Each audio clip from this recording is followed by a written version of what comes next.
Yang penting tahu itu ya dulu Pak. Support ini Pak. Gitu Pak. Semangat juga. Baik Pak, terima kasih.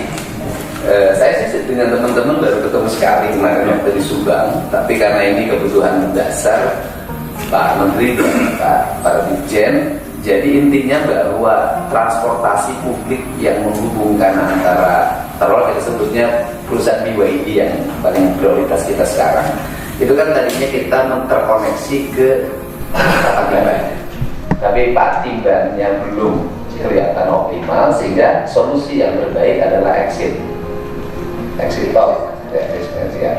Sementara sehingga hari ini kita ingin memastikan, karena kita ingin tahu ini mulai rekrutmen tenaga kerja kan, ada 18.000 yang akan bisa rekrut. Nah, sehingga hari ini menyampaikan untuk exit sementara di Tol Cipali. Terima kasih.